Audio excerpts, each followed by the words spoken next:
और इमाम अहमद रजा को 106 उलूम से पर मुकम्मल तौर पे महारत ताम्मा हासिल। बेशक सुभान अल्लाह सुभान अल्लाह। और एक बात और बता दूं, जब तक जिंदा रहना बरेली वाले को न छोड़ना। ये एक हवा चली है, जो फरमाए, एक हवा चली है जिसकी कई दाल निकलती, वो आला हज़रत पे भोंकना शुरू कर देता है। आला हज़रत पे समझ यार, आला हज़रत, आला हज़रत को सिर्फ इसलिए नहीं माना जाता कि वो किसी खानका के मुजाबिर है, सिर्फ इसलिए नहीं माना जाता कि वो एक पीर के बेटे, या इसलिए नहीं माना जाता सिर्फ कि वो पीर के बाप है, बल्कि इसलिए माना जाता है हमारे अकीदों की हिफाजत करने वाली जात को अहमद रजा कहा जाता है। सुभान अल्लाह सुभान अल्लाह। हमारे अकीदे की हिफाजत करने वाली जात को इमाम अहमद रजा कहा जाता है। आप समझने की कोशिश कीजिएगा, अल्लाह अकबर जो आता है भौंकना शुरू कर देता है। किसी ने कहा था सरकार आला हजरत, दुनिया जानती है सारे लोग पढ़े लिखे लोग हैं, मुझे बताएं जो डॉक्टर हो, मास्टर हो, इंजीनियर हो, मुझे बताएं जिन्होंने IAS IPS कर रखा है, उनसे पूछो कितने उलूम तुम्हें आते हैं। किस यूनिवर्सिटी से आप सीख करके आए हो, उनसे पूछना जिस यूनिवर्सिटी में तुमने तालीम हासिल की है वहां कितने उलूम पढ़ाए जाते हैं। सारे कहेंगे 10 11 12 9 7 पर जाकर निबट जाया करते हैं, 10 पे खत्म होया जाया करते हैं। मगर किसी ने आला हजरत से कहा था सरकार बताओ तो सही आपने इतने उलूम कहां से सीखे हैं। आला हजरत ने कहा था 14 उलूम मैंने असातिज़ा से सीखे हैं। कब बाकी के 56 में जो बाकी बचते हैं वो किससे सीखे हैं। मुस्कुरा के कहा था 14 उलूम मुझे उस्तादों ने सिखाए हैं, बाकी के उलूम मुझे बगदाद वाले गौसुल वरा ने सिखाए। बेशक सुभान अल्लाह। नारे तकबीर, नारे रिसालत, मसलके आला हजरत, मसलके आला हजरत, नारे तकबीर, नारे रिसालत। क्या तबे जिस पे हिमायत का हो पंजा तेरा, शेर को खतरे में लाता नहीं कुत्ता तेरा। सरकार आला हज़रत से पूछा आपका इल्म कितना है। समझो है, थोड़ा संजीदगी रखिए भाई, जिसे दिख रहा है बस वो बिना देखे भी सुन ले, नहीं दिख रहा है बहुत गौर से मेरी बात सुने। हुजूर आपको कितना इल्म है, आला हज़रत से पूछा। 56 उलूम, उस दौर की तहकीक बता रहा हूं, उस दौर के हिसाब से 56 उलूम पे महारत ताम्मा रखने वाली जात, आज के हिसाब से 106 उलूम पे महारत रखने वाली जात क्या कहते हैं, कहते हैं बस इतना इल्म है कि अपनी नमाज दुरुस्त पढ़ लेता हूं। अब अंदाजा लगा सकते हैं नमाज के लिए कितने इल्म की जरूरत है। दारा मुसल्ले पे यूं ही ना चढ़ा करे। मैं इस दौर के वलियों को भी जानता हूं, आसानी से मुसल्ले पे नहीं चढ़ते। जो फारसा और मुत्तकी लोग अल्लाह वाले लोग हैं वो इतनी बड़ी जिम्मेदारी को उठाते हुए डरते, और जिनकी सूरह फातिहा दुरुस्त नहीं है वो कहते हैं सुनो भाई इसके पीछे नमाज नहीं हो रही है। कहा क्यों, कि इसका पैर हिल गया। हम मस्जिद में जाते हैं अपनी नमाज दुरुस्त करें, अपनी नमाज। कभी इलाके जब सजदे में थे इमाम साहब तो अंगूठा हिल गया। अब ये बात बताओ जब बंदा सजदा करता है तो आंखें ऊपर होती कि नीचे। जो जाते हैं मस्जिद वही बोले, बहुत कम लोग जाते हैं भाई। नीचे होती है ना, जब तेरी आंखें नीचे थी तो तू टिप किधर को रहा था, किधर को ताड़ दिया था सजदे में। तुझे ये पता चल गया सजदे में अंगूठा हिल गया, तू क्या कर रहा था। सोचिए मस्जिद में आया करें तो अपनी इबादत के बारे में गौर करें। अगर किसी से कह दो ना कि भाई दुआए कुनूत सुनाइए तो कह भाई ये क्या हो गया। हमारी काबिलियत बता दूं तुम्हें, हंसने की बात नहीं, रोने का मकाम है यार, रोने का मकाम है। कुछ बातें ऐसी आज के दौर में माइक पे नहीं कही जा सकती, लेकिन दिल दुखता। लेकिन हमारी कौम को सही तरीके से नमाज याद नहीं। नमाज तो छोड़ो, जिंदगी में निकाह एक बार होता है, 4 दिन पहले प्रैक्टिस करने लगे क्या क्या होना है। एक बार निकाह होना, प्रैक्टिस कर रहा, और निकाह के टाइम पे गुलाम गौस भाई अल्लाह जल्दी करे आपका निकाह हो। मेरी बात गौर से सुने, मसला टक जाता जब इमाम युही पे पहुंचता है। जब इमाम युही पे पहुंचता है ना निकाह पढ़ाने वाला बंदा, तो अब दूल्हा भूल जाता मैं दूल्हा ही हूं या कुछ और। वो कहते दूल्हा से क्या युही, तो वो यार का मुंह देखता आपने। निकाह तेरा हो रहा भाई, उसका नहीं हो रहा। ये कंडीशन है हमारी, ये कंडीशन है हमारी। मेरे भाई अपनी इस्लाह की कोशिश करें। जब तक हर बंदा अपनी इस्लाह की कोशिश नहीं करेगा तो इस्लाह नहीं होने वाली है। ये मत सोचना ये कहेंगे तब करेंगे, ये कहेंगे तब करेंगे।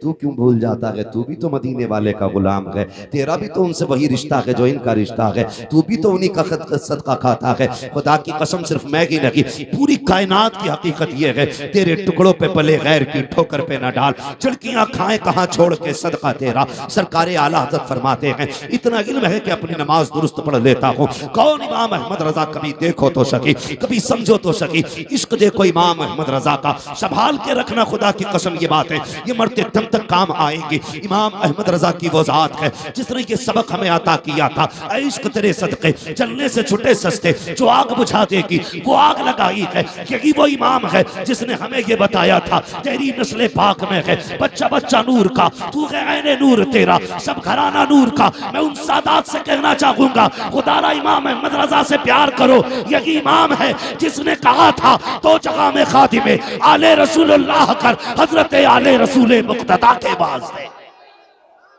सुभान अल्लाह,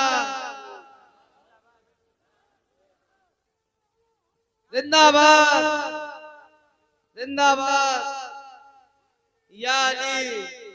और खुदा की कसम सुने, हमारी कौम को बेवकूफ बनाया जाता है। कहते हैं आला हजरत काफिर बनाने की मशीन थी, गलत। आला हजरत आशिक बनाने की मशीन है।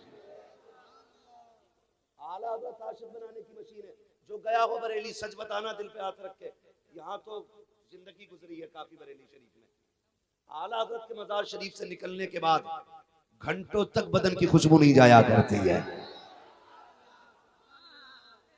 जाओ, यकीन ना हो तो आजमा लेना जाके, ये खुली करामत है मेरे रजा की। और हालत देखो कई जगह हमारी कौम ना, खुदारा जरा नजरिए दुरुस्त कीजिए, नजरिए दुरुस्त कीजिए, मसला की हालत से मजबूती से कायम रहिए। एक पीर साहब का इंतकाल हुआ तो अंधभक्ति उधर ही नहीं है, इधर भी। जब पीर साहब कब्र में गए ना तो उन्होंने कहा सुराख खोल दो, कहा क्यों कि इससे फैज आएगा। 3 दिन के बाद ऐसी बदबू निकली, मोहल्ले वाले घर छोड़ के बाहर, ऐसी बदबू। ये देखे कब्र का जो निजाम अल्लाह ने बनाया ना, ये बड़ा प्यारा निजाम है। उसने क्या हिकमत रखी है। वो कहता मिट्टी डाल दो, कौन अच्छा है कौन बुरा है ये राज हम कयामत में खोलेंगे। कौन अच्छा है कौन बुरा है ये राज हम कयामत में खोलेंगे।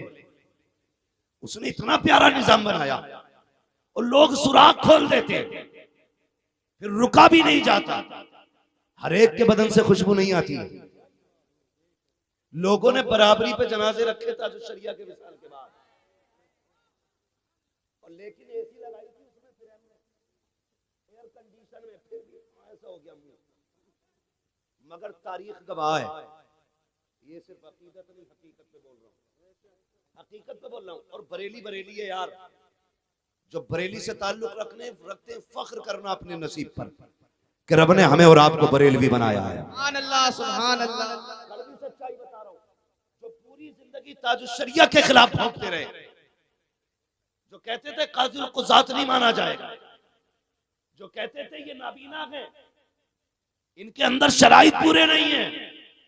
अल्लाह की इज्जत की कसम खा के कहता हूँ, मैंने ताजुश शरिया के जनाजे में उन्हें बरेली के अंदर गलियों में ठोकर खाते देखा था, जो पगड़ी संभाल के कहते थे अख्तर रजा कोई जात नहीं है। मैंने उनकी पगड़ियां उछलते देखी हैं, किसी की ठोकर में आते थे, किसी के धक्के खाते थे। मैं पूछना चाहता था, आज पूछूं, कहो शेख साहब तुम तो कहते थे ये पूरा मौलवी नहीं है, तुम तो कहते थे ये पूरा फकीह नहीं है, आज ठोकरें क्यों खा रहे हो? तो मुझे उनसे जवाब यही मिलता, ये बात अपनी जगह है, हमने जो भी बोला था हसद में बोला था। आज हकीकत यह है कि ये अख्तर रजा का जनाजा सिर्फ पीर का जनाजा नहीं है, सिर्फ मौलवी का जनाजा नहीं है, ये अल्लाह के वली का जनाजा है, अल्लाह के वली का जनाजा है। और दलील देखिएगा, 3 दिन के बाद जब मिट्टी चली के जनाजा चला, गुलाब के फूलों में चेहरा था। खुदा की कसम बड़े अच्छे अच्छों के चेहरे बिगड़ जाते हैं, 3 दिन के अंदर 72 घंटों के बाद भी मेरे मुर्शिद का चेहरा देखने के लायक था। और उनका जनाजा कह रहा था, जमीन मैली नहीं होती, ज़मन मैला नहीं होता, मोहम्मद के गुलामों का कफन मैला नहीं। नारे तकबीर, नारे रिसालत, मसलके आला हजरत, इश्क मोहब्बत, इश्क मोहब्बत, इश्क मोहब्बत, इश्क मोहब्बत, नारे तकबीर, नारे रिसालत।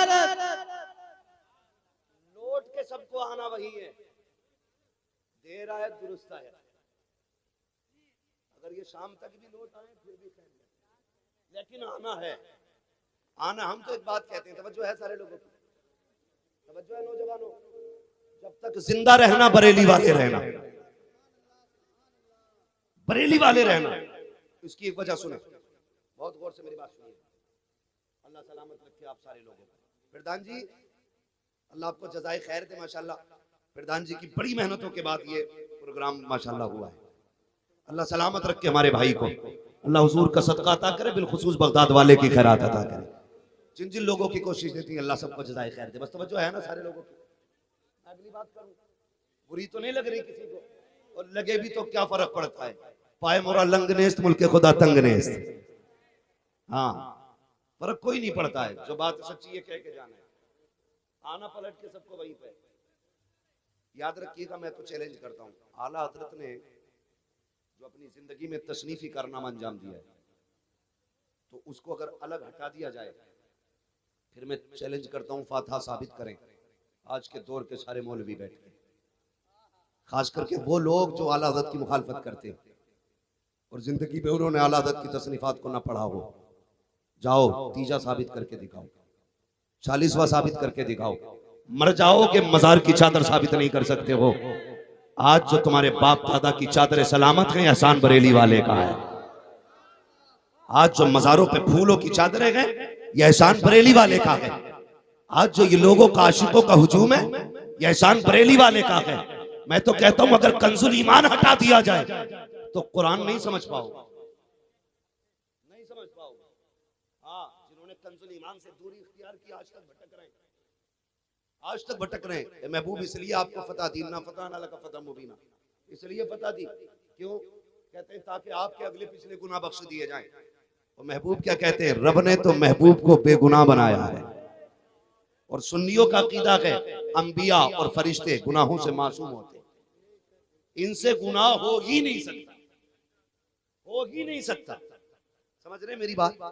हो ही नहीं सकता गुनाह। और ये तर्जुमों में लिखा इन्होंने अपने, कहते हमने फतह इसलिए दी ताकि आपके अगले पिछले गुनाह बख्श दिए जाएं। अब हम पूछना चाहते हैं, बताओ वो कौन सा गुनाह था जो हुजूर ने किया? तुम्हारी नस्लें जमीन में घुस जाएंगी, पूरी जिंदगी में एक मक्खी बराबर भी दाग नहीं दिखा सकते महबूब की, नहीं दिखा सकते। तुमने कितना पढ़ा आला हज़रत को, कितना जानते हो आला हज़रत को? आला हज़रत ने कहा था सरवर कहूं के मालिको मौला कहूं तुझे, बागे खलील का गुले ज़ेबा कहूं तुझे, तेरे तो वस्फ ऐब तनाही से है बरी, हैरान हूं मेरे शाह में क्या क्या कहूं तुझे। मगर अल्लाह सलामत रखे बरेली वालों को। फिर रब ने सुन्नियों के अकीदे की हिफाजत के लिए बरेली में अहमद रजा को पैदा किया। आपने कंजुल ईमान के अंदर तर्जुमा तहरीर फरमाया, इन्ना फतहना लका फतह मुबीना की जब बात आई, फिर आला हज़रत ने लिखा, महबूब ये फतह हमने आपको इसलिए दी है ताकि आपके सदक़े में आपके अगलों के गुनाह भी बख्श दिए जाएं, आपके पिछलों के भी गुनाह बख्श दिए। मैंने एक झलक आपके सामने रखी है, ऐसी बहुत सारी आयतें हैं। इसलिए ईमान बचाना है तो आला हज़रत का कंजुल ईमान ला के रखिए, और पाक और नापाकी को समझना तो फतावे रज़विया ला के रखिए, वरना लोगों ने पाकी और नापाकी के बड़े गंदे मसले लिखे, उनसे भी बचिएगा। मैं तो मिंबर की तौहीन समझता हूँ उस तरह बात करने में जैसे उन्होंने किताबों में लिखा है। खुदा की कसम हमारा इमाम है, इमाम अहमद रजा, जिसने पानी पे कलम चलाया तो पानी को पानी पानी कर दिया है, वो मिट्टी पे कलम चलाया तो रेजा रेजा कर डाला है। ये हमारे इमाम की शान है। ऐसा इमाम खुदा की कसम अब्र रहमत तेरी मरकत पर गुहरबानी करे, हश्र तक शान करीमी नाज बरदारी करे। बात सिर्फ यहाँ तक नहीं, अकीदे तो बचाए बचाए, पूरी जिंदगी हुजूर की मोहब्बत में कैसे काट दी। सोचे और आप भी सबक हासिल करें। गालियां वही बकती जिन्होंने आला हज़रत को पढ़ा नहीं है। आज मेरा जी चाहता ये बात भी रख जाऊं, ये बात भी रख जाऊं। लोग कहते हैं कि जी मैं उस नस्ल से हूँ इसलिए कादरी हूँ, मैं उस सिलसिले से हूँ इसलिए कादरी हूँ। लेकिन जानते हो बरेली वाले वो लोग हैं जिनका मामला बगदाद शरीफ से बड़ा करीबी है, बड़ा करीबी है, बहुत करीबी मामला है, बहुत करीबी मामला। पढ़े सरकार आला हज़रत को। आपने ना सिर्फ आपने दुरूद सलाम नहीं लिखा है, फिक़ही, तफसीरी, तहकीकी बड़े बड़े कारनामे अंजाम दिए, और उसके बाद आला हज़रत को आप समझे, गौर करें। कई लोग ना, एक मौलवी साहब बहुत बड़े मौलाना, बस यही आपके मजबूर हो जाता हूँ, नाम नहीं ले सकता, वरना डर नहीं है, सिर्फ लोगों की इंतशार की वजह से नाम लेना। वो बंदा कह रहा था एक दिन कि ये नात पढ़ने वाले मेरे पैर की जूती के बराबर है। खुदा रहम कर अपने ऊपर यार। जानते सरकार आला हज़रत ने 1000 से ज्यादा किताबें लिखी, सुबह से लेकर दोपहर तक मदरसा पढ़ाते थे, फिर दोपहर से लेकर के दारुल इफ्ता में बैठते थे, उसके अलावा असर बाद लोगों से मुलाकात करते थे, फिर तसनीफी काम भी था, मुताला भी था, और उसके बाद जो वक्त मिलता था तो फरमाते थे कोई आके मुझे हुजूर की नात सुना जाए। फिर खाली वक्त में आला हज़रत नात सुनते थे यार, आला हज़रत नात सुनते। तो इतना बड़ा मौलवी हो गया, तू कहता ये नात का मेरे पैर की जूती है। चल कयामत में पता चलेगा, कुर्बत तुझे मिलेगी मुस्तफा की या नात पढ़ने वालों को मिले। लिमिट में रहे, जरा भाई यज़रिबु तो शैतान को भी आता था, इश्क मगर आदम के दिल में। मैं बहुत बड़े लोग हैं इसलिए नाम नहीं लेता हूं, उम्र के होते तो थप्पड़ मार के सुधारता। हद हो गई यार, ये मिंबर अपने जाती झगड़ों के लिए नहीं है, ये जो लोग आके बैठे हैं ये इसलिए आके बैठे इन्हें कुछ दिया जाए। खुदारा आला हजरत से प्यार कीजिएगा। इमाम अहमद रजा की जिंदगी को देखिए और हुजूर के तरीकों पे कितनी मेहनत करते थे, अमल करने की पूरी जिंदगी ये कोशिश करते रहे, वो काम हो जिससे अल्लाह भी राजी हो, रसूलुल्लाह भी राजी हो। आज मैं यार देखिए पीर साहब आया करते हैं, गरीबों का तो नंबर ही नहीं लगा करता है, अमीर हाईजेक कर लेते हैं पीर साहब को, नहीं हजूर से कोई नहीं मिलेगा, हजूर से मेरे हैं, और हजूर भी कहते हैं जैसा आप कहोगे वैसा होगा। ये पीरी मुरीदी नहीं, ये गुलामी हुआ करती है। आधे पीर मुरीदी किसे कहते हैं? सरकार आला हजरत हैं। खुदा की कसम 56 उलूम पे उस दौर की तहकीक के मुताबिक महारत तामा रखने वाली जात, फतावे रज़विया जैसी किताबों का शाहकार देने वाली जात, और अपनी कौम को कंजुल ईमान जैसी दौलत देने वाली जात बैठे हुए हैं सरकार आला हजरत। अल्लामा ज़फ़रुद्दीन बिहारी भी बैठे हुए हैं। अचानक एक बच्चे की हाजिरी हुई, बच्चा आके कहता है जनाब मैं हाजिर हुआ हूँ, थोड़ा सा मेरा काम है। सरकार आला हजरत ने फरमाया बेटे बताओ कैसे आना हुआ है? कहता मेरी माँ ने भेजा है, मेरे घर दावत कबूल फरमा लेंगे? जैसे इतना सुना आला हज़रत फरमाते हैं बेटे घर में कोई बड़ा नहीं था? जैसे इतनी बात कही उसकी आंख में आंसू आ गए, कहने लगा जनाब मैं यतीम हूँ, बाप का इंतकाल हो चुका है। सरकार आला हज़रत फरमाते हैं बेटे जा हमें तेरी दावत कबूल है। जैसी लफ्ज़ यतीम सुना है कहते तेरी दावत कबूल है, बताओ तो खिलाया कब जाएगा? कहा कल दोपहर इसी वक्त आ जाना। क्या खिलाओगे? मुस्कुरा के आला हज़रत ने कहा, तो उसने कहा यही देखो मेरी गोद में चने का साग है, मेरी माँ ये साग बनाएगी, बेसन की रोटी होंगी। खुदा की कसम कुर्बान जाओ इस इमाम पर, जो कोई अगर बत्तियों से अमीर नहीं हुआ था, गुलाब भेज करके अमीर नहीं हुआ था, वो इमाम अहमद रजा चादरों का खरीदार और बेचने वाला नहीं था। खुदा की कसम वो इतने बड़े जमींदार बाप का बेटा था जिसकी जमीन बदायूं से लेकर के शाहजहांपुर रामपुर तक आया करती थी। इतने बड़े जमींदार बाप का बेटा, और मिजाज देखिएगा का मेरी माँ तुम्हें ये बेसन का साग और ये चने का साग और बेसन की रोटी खिलाएगी। अगला दिन जब दावत का आया है, आला हजरत उठे हैं, अल्लामा ज़फ़रुद्दीन बिहारी को साथ लिया है और लेकर के उसके दरवाजे पर गए। दस्तक होती है, अंदर से आवाज आई कौन आया है? का बड़े मौलवी साहब आए हैं, बड़े मौलवी साहब आए हैं। आज कह के तो देखो बड़े मौलवी साहब तकरीर के लिए आ रहे हैं, बड़े मौलवी साहब मिंबर पे आ रहे हैं। उसी वक्त में अगर कम से कम मुनाफिकत का फतवा तो लगना ही लगना है, कुफ्र ना लगा मुनाफिक तो कह ही दिया जाएगा। और अगर नीचे आएंगे कह देंगे पक्का सुले कुल्ली है हसन, हमें मोल बड़े मौलवी कह के पुकारा है, हमें अल्लामतुत तहर क्यों नहीं कहा गया, हमें फला फला लक़ब से क्यों याद नहीं किया गया। मगर इमाम अहमद रजा तेरी इनकिसारी को सलाम, तेरी मोहब्बतों को सलाम, तेरी आजिज़ी को सलाम। बच्चे के दरवाजे पे गए, कहा कौन आया है? कहा बड़े मौलवी साहब है। बच्चा बाहर निकला, अच्छा आप आगे खाना खाने के लिए? कहा जी ये बिहारी पुल ढाल की बात है बरेली के अंदर। बच्चा अंदर गया, एक बोरिए का टुकड़ा टाट का टुकड़ा उठा के लाया, और कहता ये लीजिए इसको बिछाइए, बैठ जाइए। अल्लाह अकबर, इतना बड़ा आलिम, इतना बड़ा आलिम जो अपने दौर के सारे वलियों का वली है, उसकी जात की बात कर रहा हूँ। बैठे हुए हैं सरकार आला हजरत। जो लोग निकल के जाते ताज्जुब करते, हजरत आप और यहाँ फरमाया करते थे हमारी दावत है तुम्हारी नहीं है, जाइए आप आगे काम कीजिए, हम दावत खाने के लिए आए हैं, ये कह के आगे बढ़ा दिया करते थे। आखिरकार बच्चा लेकर के आया बेसन की रोटी और चने का साग। जब आया अल्लामा ज़फरुद्दीन बिहारी कहते हैं कान में, हुजूर डॉक्टर ने सख्त मना किया है, आप बेसन की रोटी नहीं खा सकते हैं, बड़ा सख्त परहेज है। आपने मुस्कुरा के अल्लामा ज़फरुद्दीन का चेहरा देखा, उसके बाद खाना शुरू किया। आपने पूरी रोटी खाई, जबकि गेहूं की आधी चपाती आप खा रहे थे। इतना परहेज था आला हजरत का, गेहूं की चपाती वो भी आधी खा रहे थे, लेकिन बेसन की रोटी पूरी खाई है। अल्लाह अकबर जब चलने लगे, अल्लामा ज़फरुद्दीन बिहारी ने कहा था मेरे सरकार आला हजरत जरा इतना तो बता दीजिए आका आपने पूरी रोटी क्यों खाई? आपको मालूम है ये रोटी आपके लिए जहर थी, आप दावत पे आए थे, एक लुकमा खा लेते तो दावत का हक अदा हो जाता, उससे थोड़ा सादा खा लेते तब भी दावत का हक अदा हो जाता, आपने पूरी रोटी क्यों खाई है? अब इमाम अहमद रजा की नजर देखिए और नजरिया देखिए। आपने कहा था ज़फरुद्दीन बात ठीक है, एक लुकमा खा लेता तब भी दावत का हक अदा हो जाता, लेकिन गरीब का दिल टूट जाता, वो सोचता अच्छा खाना नहीं है इसलिए इन्होंने एक लुकमा खाया है, अच्छा खाना नहीं है इसलिए आधी रोटी खाई है। का ये ख्याल यतीम के दिल में आ जाता, उसका दिल टूट जाता, अगर उसका दिल टूट जाता मदीने वाले को तकलीफ हो जाती। का अहमद रजा मौत को गले लगा सकता है, महबूब को तकलीफ देना गवारा नहीं कर सकता है। नारे तकबीर, नारे रिसालत, मसलके आला हजरत, जश्ने गौसूल बरा, नारे तकबीर, नारे रिसालत। पढ़िए आला हजरत को, पढ़िए, खुदा की कसम आज भी बरेली शरीफ में जाके देखिए दुनिया लंगर खा रही है, उनका दुनिया लंगर खा रही है। इसलिए मैं कहूंगा जब तक जिंदा रहना बरेली वाले होके रहना, वहां पे कोई दिखावा नहीं है।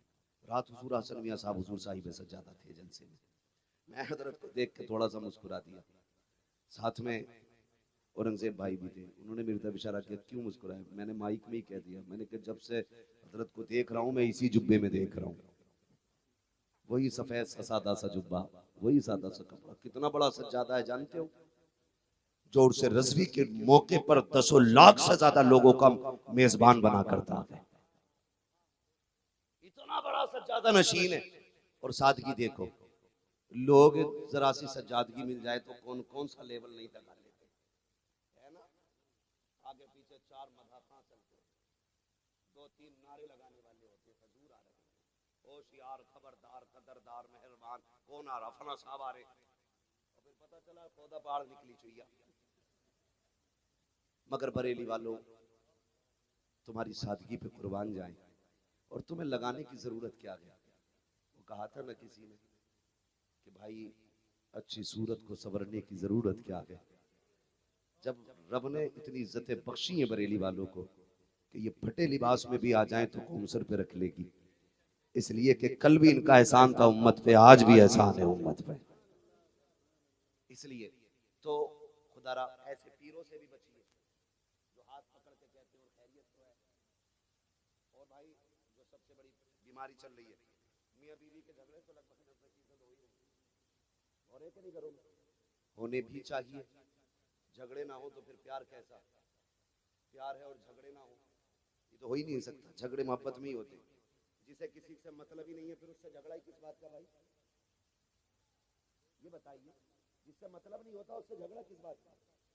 अगर बंदा अपनी औरत से प्यार करेगा तो उसके लिए 1000 शर्तें लगाएगा, इससे बचना, इससे बचना, ये करना, ये करना। क्यों? मोहब्बत में ही तो कह रहा। औरत कहती है तुम्हारे बाप की गुलाम थोड़ी हो, गुलाम नहीं पगली, ये प्यार करता है तुझसे, ये प्यार करता है तुझसे, ये चाहता है तुझे मेरे सिवा कोई ना देखे, ये इसकी मोहब्बत का तकाजा है। तेरे किरदार पे किसी की उंगली ना उठे, ये इसकी मोहब्बत का तकाजा है। वो कहती नहीं नहीं जी ये तो मुझे पाबंद कर रहा है, शक कर रहा है मुझे। डायरेक्ट औरतों का जवाब आता है शक करते हो तो बेचारा अगर शक में यकीन भी हो तब भी कदर नहीं होगी। 3 बच्चे घर में होकर झूठ बोलेगा नहीं तो फिर बेचारा क्या करेगा? वो आंखें बंद करनी पड़ती है उसे जानबूझकर। मगर याद रखिएगा, याद रखिएगा, ये जब तक हम तावीज लेने नहीं जाते ना तब तक तो गाली गलौज पे ही बीतती है, जब तावीज लेने चले जाते हैं तो फिर लठियों पे बीता करती। अच्छा खुद बताओ, हम गए बाबा के पास, बाबा खुद 40 दिन से नहीं नहाया, इतना मैला कि दूर से मछांद बता देती है। बुरा ना मानिएगा भाई अगर किसी का पीर सनीचर हो तो। इस्लाम के ज़ाब्ते देखिए, इस्लाम दाढ़ी हुजूर की सुन्नत है ना, बोलो सुन्नत है, ये सुन्नत है। फरमाया एक मुश्त रखना, कहा क्यों? ताकि इसकी हिफाजत कर सको। और ये वाहिद सुन्नत है जो वाजिब का मकाम रखती है। मगर फिर भी मसला क्या है, एक मुश्त से ज्यादा न रखना ताकि इसकी हिफाजत आप दुरुस्त कर सके, सही तरीके से इसकी हिफाजत कर सके। तो इस्लाम तो बालों को भी उस हद तक बढ़ाने की इजाजत देता जहां तक आप सामने। मैंने एक को देखा जो लपेटा मारा उसने बालों में, कसम से ऐसा लग रहा था जब से पैदा हुआ धुले ही नहीं है बाल। तो लोग वही मस्त हैं, क्या हो गया इसको, हमको भाई क्या हो गया? अगर सर काट लो तो कई किलो जुए निकले। और ये कह रहे थे पहुंचा हुआ बाबा, हमें भी पहुंचाओ वहां तक भाई। उसके पास गए कि मियां कल से बीवी की आंखों की सुर्खी नहीं गई। क्या बैठ, 1151 का ये है, 999 का ये है, 1303 रुपए का ये है। ऐसे अदद लाते हैं निकाल करके, बोले ये 313 का ये ज्यादा काम करेगा। क्या क्यों? कि तुझे नहीं पता बदर में 313 ही थे। वो सोचता पीर बड़ा पहुंचा हुआ। उसने एक ताबीज बाजू में बांधना, एक गले में लटकाना, एक पेड़ में लगाना, एक पत्थर में रखना, एक तकिए में रख लेना जहां औरत सोती है। अब सुनना इसके सत्यानाश कैसा होता है। ये लेके आया, पहले एक दिन पूरा हार देखा। बीबी कहती कल तक तो नहीं थे, कल नहीं, ये तबीयत ठीक नहीं है। ये कहा कि वो नजर लग जाती है। उनने सोची अच्छा हैंडसम है मेरा शोहर, लग गई होगी। गरीब सुने, बहुत दिमाग से मेरी बात सुनिएगा, संभालना है अपने आप को, संभालना है अपने आप को। तो इतने तावीज एक पेड़ में एक पत्थर के नीचे, वो तो नहीं दिखे इसे। जब सुबह उठी इसने बिस्तर झाड़ा और तकिया इसने गिलाफ से निकाल के झटका मारा, तावीज गिरा। अब जो तावीज निकला कि किसके तकिए में था, किसके तकिए में? कहती है मेरे ही तकिए में निकला, लाया था इसलिए कि प्यार करे। देख के कहती है अच्छा जादू करा के लाए हो। तो कल तक गालियों पे बीत रही थी, आज सूरज निकला। कहती है अल्लाह करे तू लौट के ना आए, तेरा एक्सीडेंट हो जाए, तू गिर के मर जाए, ट्रक के नीचे आ जाए। अल्लाह अकबर, ये तावीज लेके आया। फिर भाग के जाता, पीर साहब कल तक तो गालियों पे थी, आज डंडा चला गया। ये देखो नीली हो गई, ये देखो पीली हो गई। अब पीर जिसने तावीज दिया था अब वो बाम बता रहा है, हल्दी बता रहा है। मत जाओ इनके पास, और घरों के निजाम बिगड़े हुए हों, तुम्हें कोई रास्ता नहीं मिलता है। रात को 3 बजे उठ जाओ, तहज्जुद का मुसल्ला बिछा दो, रो के हाथ उठा के कह दो या अल्लाह ये जो घरवाली दी है इसे मुस्तफा की शरीयत वाली बना दे, इसे दीन वाली बना दे, कनीज़े फातिमा बना दे। 36 चक्कर तेरे पीर की चौखट के वो नहीं बदल सकते जो 4 सजदे तेरी किस्मत को बदल के रखने का दम रखते हैं। नारे तकबीर, नारे रिसालत, मसलके आला हजरत, नारे तकबीर। भैया किसी का पेशा हो तावीज का तो बुरा ना मानिए, ठीक है? मैं तावीज का इनकार नहीं कर रहा, बरकत होती है उसमें, लेकिन तावीज देने वाला भी तो मुफ्ती आजम होना चाहिए। मुत्तकी बनकर दिखाए इस जमाने में कोई एक, मेरे मुफ्ती आजम का तकवा छोड़कर। ऐसा लगता था कि शिफा उनके तावीज को ढूंढती थी। हाँ तो ऐसा हो तावीज देने वाला तो फिर मजा आता है, फिर मजा आता है फिर तावीज का। तो खुदारा इससे थोड़ा सा निकलिए और एतकाद मजबूत कीजिए। एतकाद फरमाया गया आप मेहनत करो, सिला देना रब का काम है। आज सबसे ज्यादा जो केसेस बढ़ रहे हैं सुसाइड के, आत्महत्या के, उसकी वजह यह है कि हमारे दरमियान एतकाद की कमजोरी पैदा हो गई। एतकाद की कमजोरी, बड़े बड़े अच्छे नौजवान हट्टे कट्टे खूबसूरत लहीम शहीम, अखबार में आता ये फला पेड़ पे लटक गया, ये फला जगह मर गया, ये कूद गया, इसने ट्रेन के आगे खड़े होकर के जान दी है। क्यों? कहा कि इसका बिजनेस में लॉस हो गया था, इसका पार्टनर ने धोखा दे दिया था, इसके बैंक पैसा लेके भाग गई, इसका ऐसे नुकसान हो गया, इसका वैसे नुकसान हो गया। किसी चीज पे भरोसा न करना, अपने रब की जात पे भरोसा रखा करो। अगर वो लेना जानता है तो देना भी जानता है। अगर आपको नुकसान हुआ है, अल्लाह पे भरोसा रखा करो। खुदा की कसम, ये भरोसा नहीं तो और क्या था। 71 लाशें करबला में हुसैन ने उठाई, लेकिन हौसला नहीं टूटा था। आज एक बंदा मर जाए, पूरा लश्कर पीछे हट जाता है। नहीं, नुकसान हो रहा है, कल नामा निशान मिट जाएगा। करबला में 71 लाशें हुसैन ने उठाई, भगाई और परवा अपना सर दिया। मगर खुदा की कसम, एतकाद उनका था, बेनिशानों के निशान मिटते नहीं, मिटते मिटते नाम होगी जाएगा। ऐ रज़ा, हर काम का एक वक्त है, दिल को भी आराम होगी जाएगा। एतकाद था उनका, रब के नाम पे कुर्बान हो जाओ, अल्लाह तुम्हारी फिक्र को बाकी रखेगा। खुदा की कसम, सदियां बीत गई हैं बरेली, सदियां बीत गई हैं करबला को मार से वजूद में आए हुए, लेकिन आज भी जाकर के देखो, हर घर में हुसैन नजर आएगा, हर कबीले में हुसैन नजर आएगा, हर शख्स में हुसैन नजर आएगा। तो वजह यह है वो खुद जिंदा नहीं, उन्हें रब ने कयामत तक के लिए जिंदा कर रखा है।